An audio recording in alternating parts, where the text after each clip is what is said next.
ಸಿದ್ದರಾಮಯ್ಯ ಪರ ಮತ್ತೊಂದು ಅಹಿಂದ ಸಮಾವೇಶ. ಇದೇ 25ರಂದು ಮೈಸೂರಿನಲ್ಲಿ ಸಿದ್ದರಾಮೋತ್ಸವ 2.0.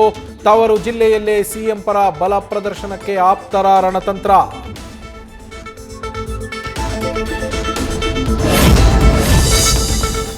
ರಾಜ್ಯ ರಾಜಕೀಯಕ್ಕೆ ಬರೋ ಬಗ್ಗೆ ಖುದ್ದು ಕುಮಾರಸ್ವಾಮಿ ಹೇಳಿಕೆ. ಎಚ್ಡಿಕೆ ಹೇಳಿಕೆ ಬೆನ್ನಲ್ಲೇ 2028ರ ವಿಧಾನಸಭೆ ಚುನಾವಣೆ ಬಗ್ಗೆ ದಳಪತಿಗಳು ಮತ್ತಷ್ಟು ಅಲರ್ಟ್. 2ನೇ ಹಂತದ ಜನರೊಂದಿಗೆ ಜನತಾದಳ ಪ್ರವಾಸಕ್ಕೆ ರೆಡಿ ಆಗ್ತಾ ಇದ್ದಾರೆ ಯುವ ನಾಯಕ ನಿಖಿಲ್ ಕುಮಾರಸ್ವಾಮಿ.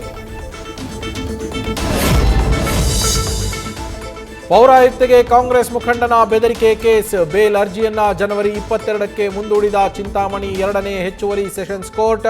ಬಂಧನದ ಭೀತಿ ಹಿನ್ನೆಲೆ ಇನ್ನೂ ತಲೆಮರೆಸಿಕೊಂಡಿರುವ ರಾಜೀವ್ ಗೌಡ.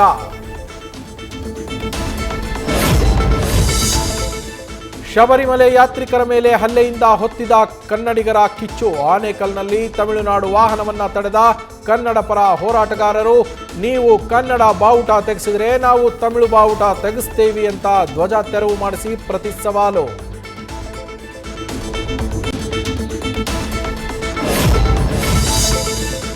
ಉಡುಪಿ ಕೃಷ್ಣ ಮಠದಲ್ಲಿ ಶಿರೂರು ಪರ್ಯಾಯ ಮಹೋತ್ಸವ ಸಂಭ್ರಮ. ಸರ್ವಜ್ಞ ಪೀಠಾರೋಹಣ ಮಾಡಿದ ಶ್ರೀ ವೇದವರ್ಧನ ತೀರ್ಥರು. ಜೋಡುಕಟ್ಟೆಯಿಂದ ಕೃಷ್ಣ ಮಠದವರೆಗೂ ಮೆರವಣಿಗೆ. ಮುಂದಿನ 2 ವರ್ಷ ಕೃಷ್ಣನ ಪೂಜಾಧಿಕಾರ.